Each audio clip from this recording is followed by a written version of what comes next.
Nothing says killer, hardcore, rough and tumble like Halo. Triple kill.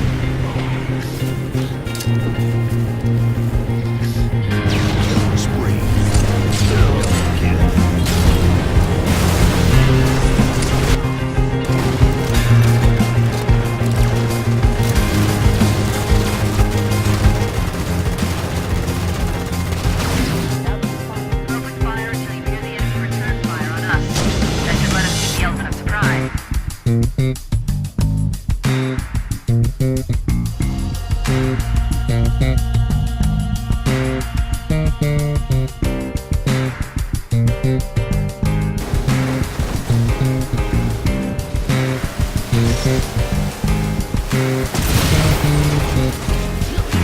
Hello everyone and welcome to Beelzebub Spun's channel. Today we're going to be looking at the Halo series in this video and discussing the history, not necessarily lore related just yet, but rather the development and the advertisement that went into multiple Halo games, with one in particular, Halo 2. I bet you long-term Halo fans, long-term as in November or Christmas Day of 2001, yeah, we're going way back.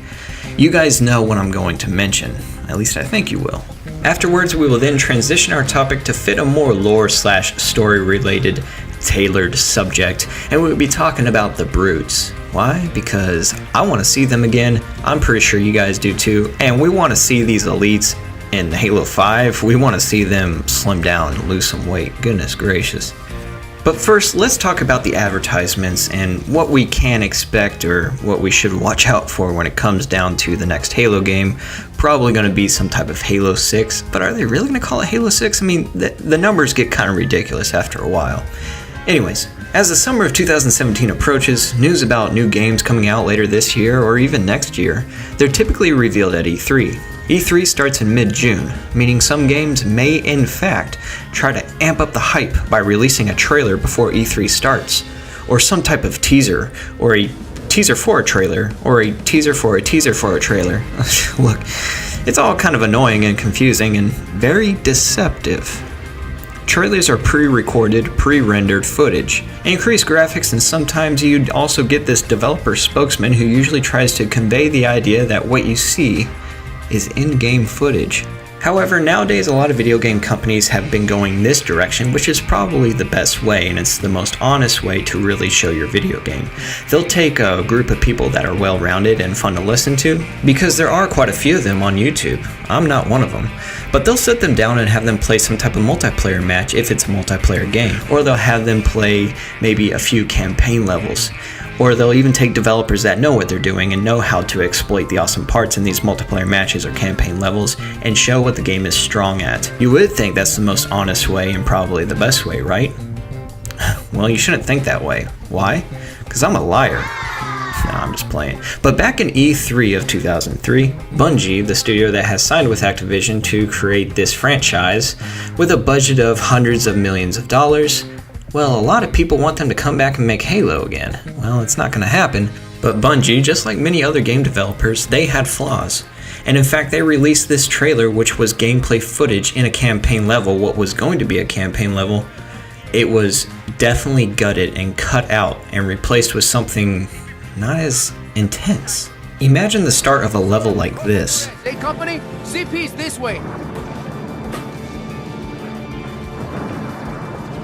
Must be seeing things. Guess the brass do give a shit. Come on. Stay with me, Marine. No tags. Hang 2 units, zone A, and he needs an airway. I'm calling it. It's 1900. The lieutenant got hit as soon as we dropped in. Who's in charge now, Corporal? Sergeant Banks, ma'am. He's pinned down up front. Come on, I'll show you. Behind that ST. Yeah. 3 more, coming left. I'm running low, man. Oh yeah, Parsons! Yeah? Is it clear? You tell me. Coño. Friendly's moving out, covering fire!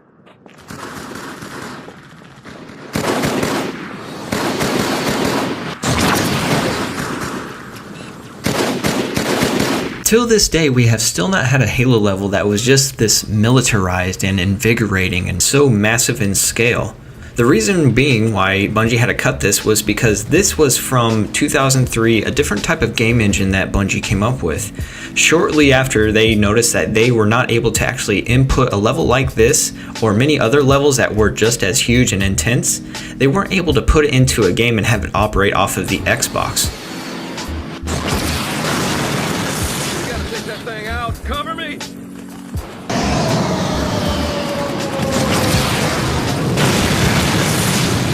Sure, the graphics aren't as detailed as with the final product. The muzzle flashes for the SMGs, for example, don't really look that great. And sure, this was to be expected. It wasn't complete, so we knew that there were going to be definitely a lot of final touches to this game. But the communication amongst the soldiers, Dragon clear! the dialogue really immersed the player to feel as if they're in the future in this all-out battle.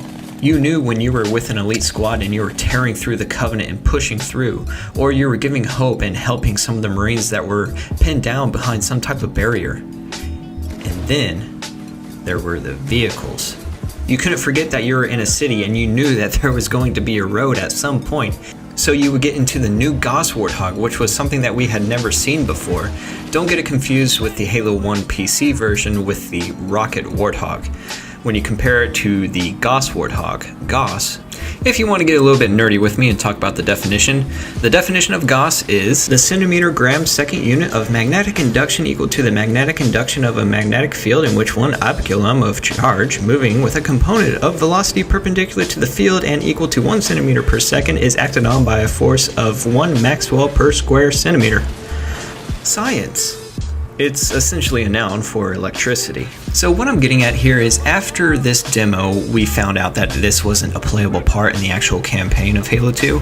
We thought that in Halo 3, being that it would be the first Halo game on the Xbox 360, coming out in 2007, 2 years after the 360, perhaps they would have a level just as intense or even more intense than this, given that we would have new software. But we never saw anything like this. And then ODST was revealed. Perhaps then we will see a level like this. But we didn't. Halo Reach would come out. Oh, perhaps that will be the time that we would see a level like this.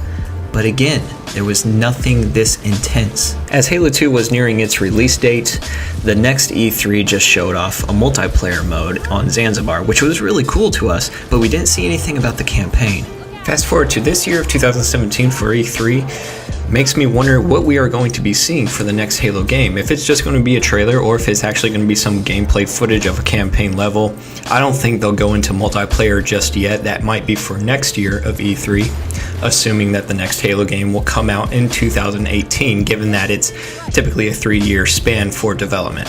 What 343 can do to excite us legendary Halo fans, see what I did there, or even bring in new Halo fans, what they can do is come up with this very polished 10-minute or 15-minute segment of a campaign level that will actually be in the final product of the next Halo game and show it off and prove that it is a playable part. It's not just some kind of pre-rendered, pre-recorded footage, or it's not a trailer. A lot of times when game developers make trailers, that's even before they know what the game is going to be about.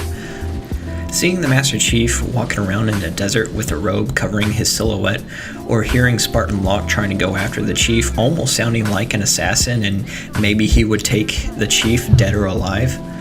To us fans, that looked and sounded awesome, but when we actually got Halo 5, none of those trailers had anything to do with Halo 5, unfortunately. So with 343 and Microsoft Studios, it would probably be in their best interest to actually show something that is going to be very accurate to what the next Halo game is going to be about.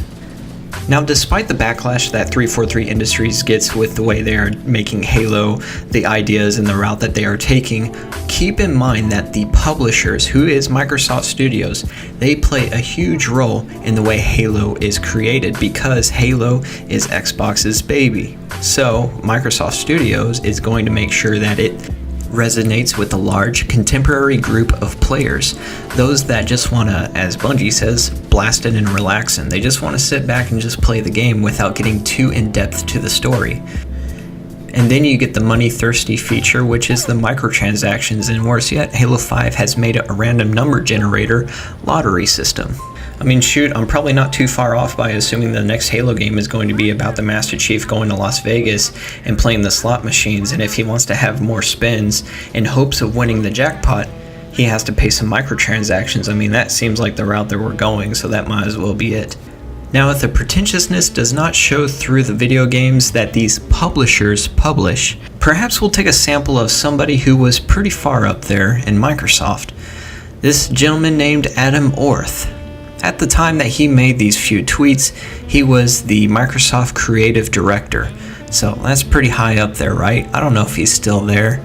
I mean, it's kind of hard to believe he would be, but hey, let's just say he's still the Creative Director. This is the response that he sent to people when people voiced their opinions that they didn't like the idea of the Xbox One always being online. Which makes sense because internet connections do go out when you live in certain areas, more rural areas than any kind of city. His response was, "Sorry, I don't get the drama around having an always-on console. Every device now is always on. That's the world we live in. Deal with it." But rather the Xbox always being online or having an offline feature doesn't matter what is better. The point is that this is a creative director, and that was his response. So this goes to show the type of people that 343 probably has to sit with in their meetings all the time. You'll never hear this from a 343 employee, but pricks come in all forms and fashion, and some of them hide behind the glory that some video games could turn out to be, like the Halo series. There's a lot of bad people behind this stuff, and it probably explains why it's gone the direction that it has.